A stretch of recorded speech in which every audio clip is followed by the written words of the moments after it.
అందరికి శనార్థులు మొదలు హెడ్లైన్స్ చూస్తే సీదా వార్తలకు పోదాం. రైతు భరోసా కోసం సలహాలు ఎన్నో చెప్పిండ్రు రైతులు.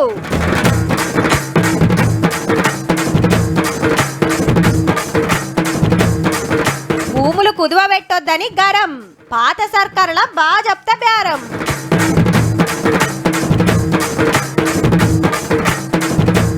ఇక కొత్త డీజీపీ జితేందర్ సారు 15 మందిని మార్చిన సర్కారు.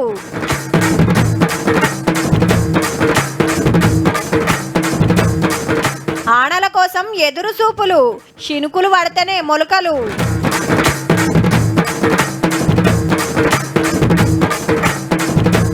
ఢిల్లీలో బోనాల సంబురం.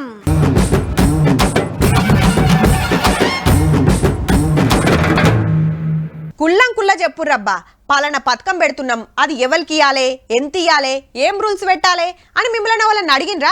మంచిగా యాద్ చేసుకోండి. ఇండ్ల పథకం, గొర్రెల పథకం, దళిత బంధు, రైతు బంధు, బీసీ లోన్లు, ధరణి వెబ్సైటు, కొత్త రెవెన్యూ చట్టాలు, ఇట్లా దేనికన్నా అడిగినరా మిమ్మలను? మామూలనే వాళ్ళు దేక్తారు. హైదరాబాద్ ఆఫీస్లో కూకొని వాళ్ళకి నచ్చిందే పథకం, పెట్టిందే స్కీము, మాకంటే పబ్లిక్ ఎక్కువరికేనా అని ఏలేటోళ్ళ బిర్రు అంటురులే. కానీ ఇప్పుడు చూడురు ఏం నడుస్తుందో. ముగ్గురు మంత్రులు, కలెక్టర్ గారు, జిల్లా పెద్ద ఆఫీసర్లు, ఇక ముంగట రైతులు, రైతు సంఘాల లీడర్లు, ప్రజా సంఘాల నాయకులు, మేధావులు, 4 ముచ్చట్లు ఎక్కువ తెలిసిన వాళ్ళు. సర్కారోళ్ళు సలహాలు అడుగుడు, మనోళ్ళు మంచి మంచి సలహాలు చెప్పుడు. రైతు భరోసా పథకం ఎట్లుండాలి, ఎన్ని ఎకరాలకు ఇవ్వాలి, ఏం రూల్స్ పెట్టాలనేది అందరితోటి మాట్లాడి సలహాలు తీసుకునే ఫస్ట్ మీటింగ్ ఖమ్మంలో జరిగింది. ఇవాళ ఏ ప్రభుత్వం కూడా మరి ఎమ్మెల్యే కూడా వచ్చి కనీసం రైతు సలహాలు సూచనలు అడిగిన దాఖలాలు లేవు. అవు మరి అప్పట్లో ఏ పథకం పెట్టినా సచివాలయంలోనో, ప్రగతి భవన్లోనో, ఇంకే ఆఫీసులోనో కూకొని సర్కారు వాళ్ళు ఎట్లా డిసైడ్ చేస్తే గట్లా. ఎవరి సలహాలు తీసుకోలేదు, ఎవరిని అడగలేదు. రైతు బంధు కూడా గట్లనే వచ్చింది. ఎట్లున్నదని రైతులను అడిగితే గుట్టలు, వాగులు, వంకలు, రియల్ ఎస్టేట్ భూములు కొన్ని లక్షల ఎకరాలకి దుర్వినియోగం అయింది. రాష్ట్రంలో ఉన్నటువంటి సాగులేనటువంటి భూములన్నిటి కూడా రైతు బంధుని వర్తింపజేయవద్దు అనేది. ఆ రాళ్లకి, రప్పలకి, రియల్ ఎస్టేట్ భూములు, ఆ 25 లక్షల ఎకరాలు ఇంకా ఎక్కువ కూడా ఉండొచ్చు. వ్యవసాయం చేసే రైతుకే రైతు బంధు ఇవ్వాలి. ప్రతి వాళ్ళు రైతు బంధు తీసుకోవటం, కళ్ళు తీసుకోవటం గదన్నట్టు పంటలు పండే భూములకే ఇయ్యాలి, పడావు భూములకు, వెంచర్లకు, ఇటుక బట్టీలకు ఇయ్యద్దు అనేది అందరి మాట. మరి ఎన్ని ఎకరాలకు రైతు భరోసా ఇయ్యాలనో కూడా చెప్పిండ్రు. సేవ్యం చేసుకుంటున్నటువంటి రైతులందరికీ పరిమితి లేకుండా రైతు భరోసా ఇవ్వటం సమంజసమని నేను అభిప్రాయపడతా ఉన్నా. 10 ఎకరాల వరకు రైతు సాయం అందించాలి. 20 ఎకరాలు ఉన్న కూడా 10 ఎకరాలు ఇవ్వాలని, అట్లనే సాగులో ఉన్నటువంటి ప్రతి ఎకరానికి కూడా రైతు భరోసా ఇవ్వాలి. 10 ఎకరాల వరకు ఇస్తే మన అంతా మంచిగానే ఉంటది, మనకి ఎక్కువ అవసరం లేదని కూడా ఎక్కువ మంది చెప్పింది 10 ఎకరాల దాకానే ఇయ్యాలని. ఒకళ్ళ ఆసామి వ్యవసాయం చేయకుండా కౌలుకి ఇచ్చిండనుకో, మరి ఇప్పుడు పెట్టుబడి సాయం ఇద్దరిట్లా ఎవరికి ఇవ్వాలి? పట్టాదారుని కా కౌలుదారుని కానే చర్చ నడుస్తున్నది కదా, దాని గురించి ఇట్లా అన్నారు. కౌలు రైతుల విషయంలో కూడా రైతు అనుమతి ఇచ్చినప్పుడు వారికి చెందిస్తే మంచిగా ఉంటుంది. కౌలు రైతులకి, సాగు చేసే వాళ్ళకి భూమిని ఒప్పుకోవడానికి అయితే గ్రామీణ ప్రాంతాల్లో కొత్త పంచాయతీ చేసినట్టు తప్ప అది ఉపయోగం లేదు. ఆ రైతులంటే కౌలు రైతు కాదు, ఓనర్స్ చేయాలి. వామో రాష్ట్రం దొరుకుతున్నామని రైతు భయపడుతున్నాడు. మీరు ఒక జీవో లాంటిది, 1 సంవత్సరమే పరిమితం. ఇంకా కొందరేమో గీసలా ఇస్తున్నారు. అన్ని రకాల పంటలకి బోనస్ ప్రకటిస్తే కష్టపడి పండించిన ఎక్కువ దిగుబడి తెచ్చుకోవడానికి ఎక్కువ డబ్బులు వస్తాయి. నాలాంటి రాజకీయ నాయకుడు అక్కడ పంటేసి రోడ్డు అమ్మడం ఉన్నది తక్కువ వస్తాయి, తక్కువే వస్తుంది. స్టార్టింగ్ దగ్గర నుంచి వాటికి సీడ్స్ కానీ, ఫెర్టిలైజర్స్ కానీ, పెస్టిసైడ్ రూపంలో కనుక ఈ రైతు భరోసాని ఆ రూపంలో కనుక సబ్సిడీ ఇచ్చినట్లయితే విత్తనాలు, మందుకట్టలు, పురుగు మందులు, సబ్సిడీలో యంత్రాలు, అలాగే మద్దతు ధర, గిట్టుబాటు ధర కనిపిస్తే పైసలొద్దు, పనిముట్లు, ఇత్తనాలు, ఎరువులు ఇస్తే బాగుంటది, అప్పుడు వ్యవసాయం చేసేటోళ్ళకే ఆసరైతుంది అనేది కొందరు మాట. మైకులం కూడా ఎప్పుడే కాదులో కాగితం మీద రాసి ఇచ్చినా తీసుకున్నారు. ఖమ్మం రైతుల సలహాలు గిట్లుంటే రేపు ఆదిలాబాద్ లో, ఎల్లుండి మహబూబ్ నగర్ లో, అటెంక వరంగల్, మెదక్, నిజామాబాద్, కరీంనగర్, నల్గొండ, రంగారెడ్డి జిల్లాలలో కూడా సేమ్ గిట్లనే మీటింగ్లు పెట్టి అందరు సలహాలు తీసుకొని రిపోర్టు తయారు చేస్తారు. ఇక దాన్ని అసెంబ్లీలో చర్చకు పెట్టి అందరు చెప్పిన దాని ప్రకారం రైతు భరోసా రూల్స్ డిసైడ్ చేస్తారు. మీ కాడికి కూడా మంత్రులు వస్తారు, మీరు కూడా మంచి మంచి సలహాలు చెప్పుండ్రి. మళ్ళా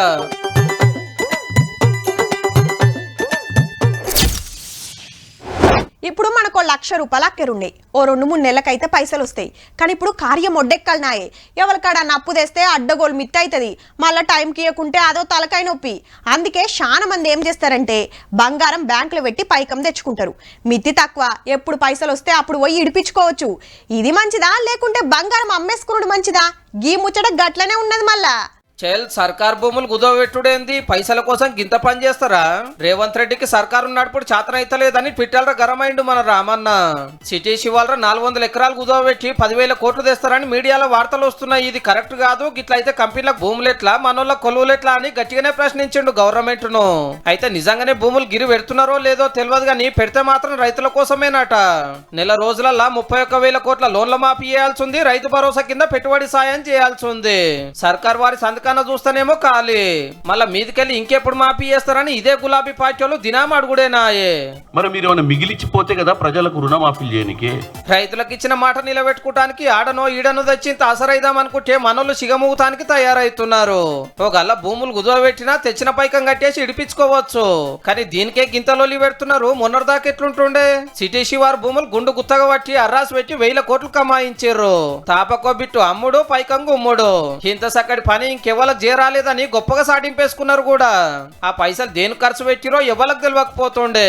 ఇప్పుడేమో భూములు అమ్మకుట ఉత్తా కుదవబెడతారట అని ప్రచారం నడుస్తుంటేనే అది కూడా రైతుల కోసం అని తెలిసి కూడా రామన్న రాజకీయం సురువు చేసుడే సూపర్ పో.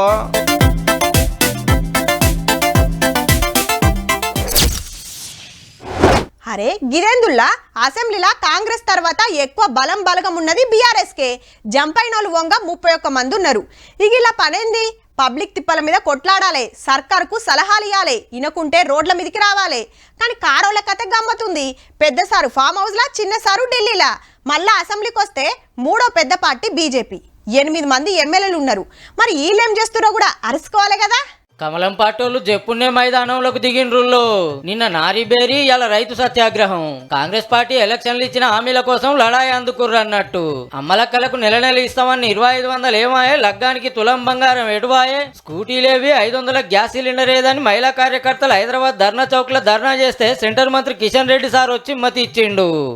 7 నెలలైంది, ఇప్పటికి 20,000 రూపాయలు రేవంత్ రెడ్డి గారు ప్రతి మహిళకు బాకీ పడ్డాడు. 2 లక్షల రుణమాఫీ ఇంకెన్నడు చేస్తారు, రైతు భరోసా పైకం ఎప్పుడేస్తారు, పంటలకు బీమా చేస్తారా చేయరా అని కలెక్టర్ ఆఫీసుల ముంగట కూకున్నారు. కాంగ్రెస్ చెప్పిన గ్యారంటీగా అమలు చేయాల్సిందే అని పబ్లిక్ లకు పోతుర్రు అన్నట్టు. ఎంపీ ఎలక్షన్ల సుత ఎనమడుగురు గెలిచే వరకు కష్టపడితే ఇంకింత పతార పెరుగుతుందని పిలాను కావచ్చు.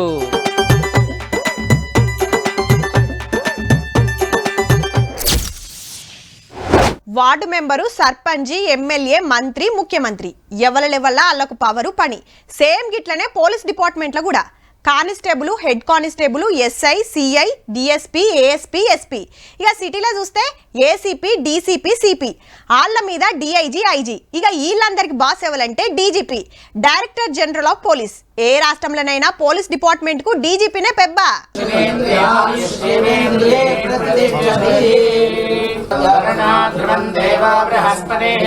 రైట్, తెలంగాణకు కొత్త డీజీపీ వచ్చిండుల్లో. సార్ పేరు జితేందర్. పంజాబ్ రాష్ట్రం రైతు కుటుంబంలో పుట్టి ఐపీఎస్ ఆఫీసర్ అయి మన కాడ నిర్మల్ ఎస్పీగా, మహబూబ్ నగర్ ఎస్పీగా పనిచేసి ఆంధ్రాకు ట్రాన్స్ఫర్ అయ్యిండు. ఆడికెళ్ళి మళ్ళా హైదరాబాద్ వచ్చి ట్రాఫిక్, జైలు, హోంశాఖల పెద్ద కొలువులే చేసిండు సారు. ఇప్పుడు తెలంగాణ పెద్ద పోలీస్ అయ్యిండు. ఈసారి రిటైర్మెంట్ కు 14 నెలల టైం ఉంది. డీజీపీని మారుస్తారని జితేందర్ సార్ కో, సివి ఆనంద్ సార్ కో ఛాన్స్ ఉంటదని ప్రచారం నడిస్తే ఆఖరికి ఈసారినే ఫైనల్ చేసింది సర్కారు. అసెంబ్లీ ఎలక్షన్ రిజల్ట్ రాగానే రేవంత్ రెడ్డి సార్ సీఎం కాకముందుకే అప్పటి డీజీపీ అంజనీ కుమార్ సార్ పోయి గెలిచే వరకు రూల్స్ తప్పిండని ఎలక్షన్ల సంఘం యాక్షన్ తీసుకున్నది. 7 నెలల కాంచెలి రవిగుప్తా సారే ఉండే, ఇప్పుడు హోంశాఖకు ట్రాన్స్ఫర్ అయ్యిండు. జితేందర్ సార్ ది 32 ఏళ్ల సీనియారిటీ. అట్లనే 15 మంది ఐపీఎస్ ఆఫీసర్లను మార్చింది సర్కారు. రాచకొండ పోలీస్ కమిషనర్ గా సుధీర్ బాబు, శాంతి భద్రతల అదనపు డీజీగా మహేష్ భగవత్, ఏసీబీ డైరెక్టర్ గా తరుణ్ జోషి, గ్రైహౌండ్స్ ఏడీజీగా స్టీఫెన్ రవీంద్ర సార్లు డ్యూటీకి ఎక్కబోతున్నారు. రాష్ట్రంలో నేరాలు ఘోరాలు కంట్రోల్ చేసి అంతా నిమ్మలంగా ఉండేటట్టు చూడండి సార్లు. All the best.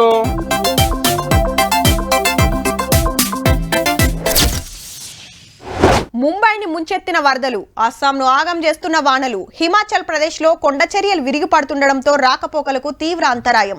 ఉత్తరాఖండ్లో భారీ వర్షాల కారణంగా బ్రిడ్జిలు కూలిపోతుండడంతో చార్తం యాత్రకు బ్రేక్. ఉత్తరప్రదేశ్లోనూ వానలు, ఊర్లను ముంచుతున్న వరుణుడు. గిసొంటి వార్తలు చూస్తుంటే మనకాన్నేమో గిట్లుంది. వరంగల్ల వాన లేదు, ఆదిలాబాద్ల అగువడతలేదు, సిద్దిపేటల శినుకు లేదు, ఖమ్మంల గొట్టులు లేదు, నల్గొండ నాన్పులు లేదు, మెదక్ల మొగుళ్ళు లేదు, పాలమూరుకు ఓనంటుంది, రంగారెడ్డికి రానంటుంది, హైదరాబాద్ లా అప్పుడప్పుడు పడుతుంది. గిట్లున్నదుల్లా మన తాన ఆనల పరిస్థితి. అందరికేం లేదు గాని రైతులకే రంది పట్టుకుంది. కార్తెలు వెళ్ళిపోవట్టే కాలం అటే వాయే. పెట్టిన ఇత్తనాలు ఆరుడు పడుతున్నాయి, దున్నిన దుక్కులు ఎండుతున్నాయి, నార్లు ముదురుతున్నాయి. ఫస్ట్ పెట్టినాం పెట్టుబడి 10,000 పెట్టినాం, అది పోయింది. రెండోసారి మళ్ళీ అచ్చుకొట్టి మళ్ళీ గుంటు కొట్టి మళ్ళీ పెట్టినాం, అవే 10,000. తర్వాత మళ్ళీ ఒక 5,000 పెట్టి మళ్ళీ వెనక సిరి పెట్టినాం. పత్తి గింజలు పెట్టినాం, మాడిపోతాను వెళ్తాయని నీళ్లు కొడతానా, అవి నీళ్లు కొట్టినా కానీ వెళ్తలేవు, వర్షాలు లేవు. ఒక వారం 10 రోజులైనా కానీ వర్షాలు పడితే నాటేస్తున్నారు రైతులు. ఈ తాపకు 1,30,00,000 ఎకరాలు సాగైతుందని లెక్కలు కడితే ఇప్పటికైంది ఉత్త 50 లక్షల ఎకరాలేనట. అసలు కాలం అవుతుందా లేదా అని మొగ్గుల మీదకి చూసి మబ్బులకు ఎదురు చూసుడైతుంది. ఏం చేయాలని అర్థం కాక అసలు పొలం వేస్తుడా, ఈ నాటేస్తుడా, లేకపోతే ఆరుతడి పంట మొక్కజొన్న కానీ లేకపోతే వేరే ఇతర పంట రకాలు వేసుకొని. మన కాడ గిట్లున్నది గాని దేశం మీది బాజుకు సంపుడు చంపుతున్నాయి ఆనలు. కుంటలు షెర్లేంది ప్రాజెక్టులే నిండుతున్నాయి. వద్దన్నా కొట్టవట్టే ఓ ఆనమబ్బులు, జర మాదికు కూడా రారాదుర్రమ్మా.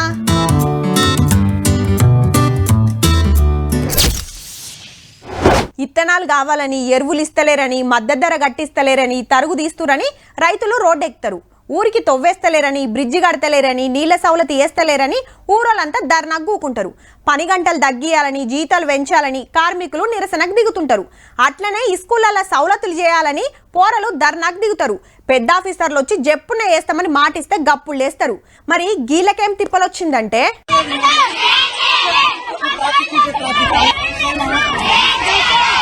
బడిలుండాల్సిన పోరలు బజార్లు ఎందుకున్నారంటే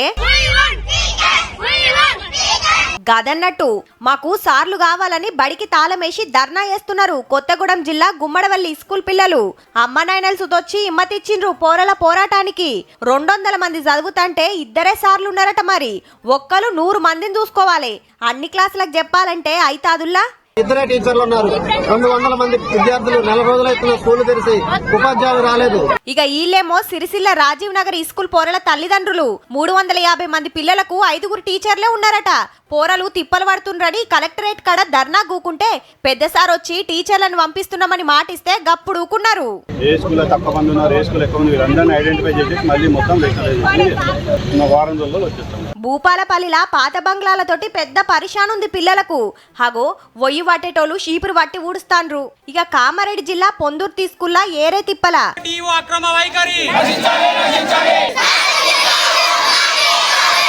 అటు పోరలు ఇటు అమ్మ నాయనలు మా సారు మాకే కావాలి, ఏరే ఈ స్కూల్కు దోలొద్దని ధర్నా చేస్తే పెద్ద సార్ వచ్చి అట్లయితే అట్లాయే తీయంటే ఆగిండ్రు. శానా ఈ స్కూళ్ళల్లో గివ్వే గోసలు. టీచర్లు కావాలని కొందరు, సార్లు పోకుండా చూడాలని కొందరు.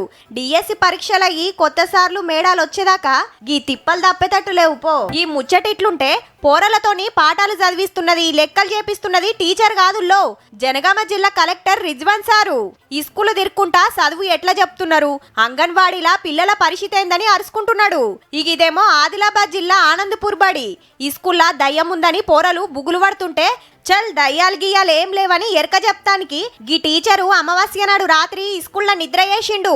ఉత్తగా చెప్తే నమ్మరాయ. మరి గివ్వుళ్ళ ఈ స్కూల్లో ముచ్చట్లు.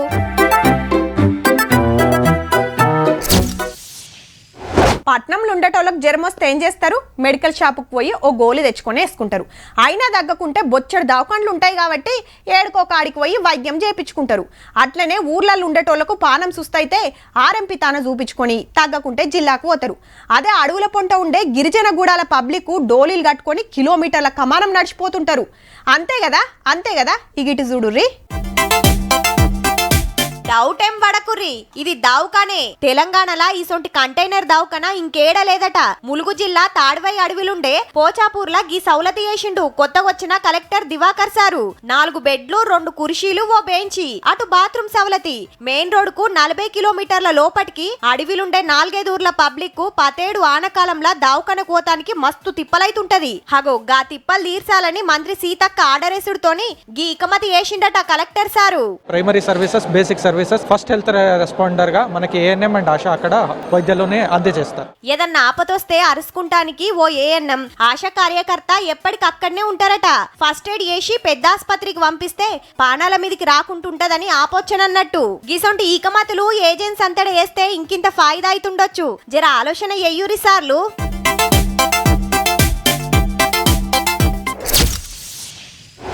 కాకా అల్లుంది మొక్కున్నదే మంచి ఆటం చూడు.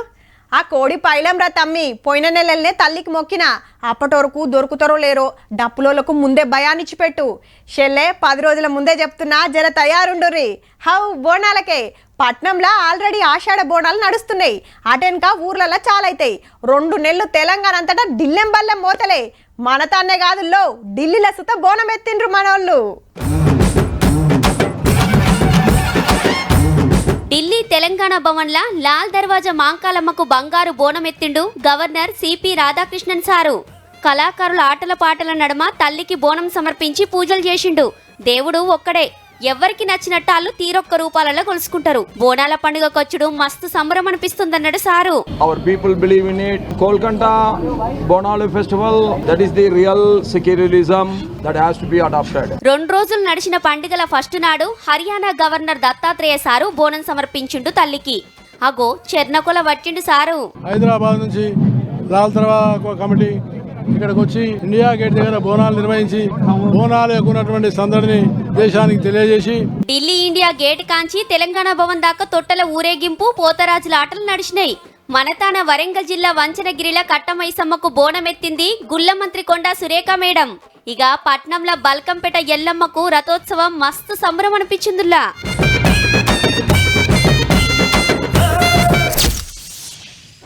నీ పోరలకిన వారెత్తు మంచిగా బడిగిపోయి చదువుకోర్ర నాయన అంటే కథలు పడుతురు. కథలు అడ్డమైన సోపతులు పట్టుడు, లేని అలవాట్లు వేసుకునుడు.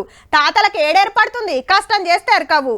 1000 ఫీజులు కట్టి కోరిన బట్టలు కొనిచ్చి అడిగిన సౌలతులు వేస్తుంటే అయ్యలకెటు పొద్దువక గిట్ల తయారైతుండ్రు. పోరలు మత్తు కోసం చేసిన తప్పు పెద్ద ముప్పైంది త్రిపుర రాష్ట్రంలో. 828 మంది స్టూడెంట్స్ ఎయిడ్స్ అంటే అందులో 50 మంది దాకా పానాలే పోయినాయి. 220 స్కూళ్ళు 24 కాలేజీలకు వాకిందంటే చూడురిగా. అంత డ్రగ్స్ పుణ్యమే. ఉత్తగా పీలిస్తే మత్తు మజా లేదని డ్రగ్స్ ఇంజక్షన్లు తీసుకునుడు పెట్టిండ్రట. గ్రూపులు కట్టుడు, ఫోన్లలో మెసేజ్లు పెట్టుకునుడు, ఒక్కతాన జమవుడు, ఒకటే సూదిని అందరూ ఒడుచుకునుడు. అని లెవెల్కి HIV ఉందో అది అందరు నడుచుకున్నట్టే ఎంక్వైరీలో తేలింది. కేసులు ఇంకా కూడా పెరుగుతుండే వరకు మస్తు బుగులు పడతారు. చిన్న పోరలకు సుత డ్రగ్స్ అలవాటు అయిందంటే దందా గట్టిగానే నడుస్తున్నట్టుంది. ఒకళ్ళని చూసి ఒకళ్ళు అందరు మత్తుకు మరుగుతుంటే ఈ స్కూళ్ళు కాలేజీల సార్లకు గింత కూడా అనుమానం రాకుండా వచ్చినా గింత అలకగా దొరుకుతుంటే పోలీసులు ఏం కమాయిలుగా పెడుతున్నట్టు ఇంటోళ్ళని కూడా అనాలబ్బా. పోరలు ఎడి తిరుగుతుండ్రు, ఏం చేస్తుండ్రు, ఎవల సోపతి పట్టిండ్రో నజరేయాలి కదా. ఇప్పుడు చూడు చదువుకునే పోరలకు గిట్ల అడ్డమైన రోగం అంటబట్టే. ఈ ముచ్చట ఇట్లుంటే మన కాడ సినిమాలు తీసేటోళ్ళు తప్పకుండా డ్రగ్స్ కు వ్యతిరేకంగా వీడియో పబ్లిక్ లకు పంపాలని మొన్న సీఎం రేవంత్ రెడ్డి సార్ ఆవాజ్ ఇచ్చిండు కదా. భారతీయుడు 2 నెంబర్ టీమ్ గా పని షురూ చేసింది. మీరు వెళ్లే మార్గం మీ భవిష్యత్తుని నిర్ణయిస్తుంది. So please say no to drugs. మీ భవిష్యత్తు మీ చేతుల్లోనే ఉంది. So please say no to drugs. Please say no to drugs. Please say no to drugs. దీన్ని ఇనిషియేట్ చేసిన తెలంగాణ గవర్నమెంట్కి చూసిండ్రు కదా. ఇక ఇవ్వుళ్ళ ఇయాల్టి తీన్మార్ ముచ్చట్లు ఉంటామల్లా. నమస్తే.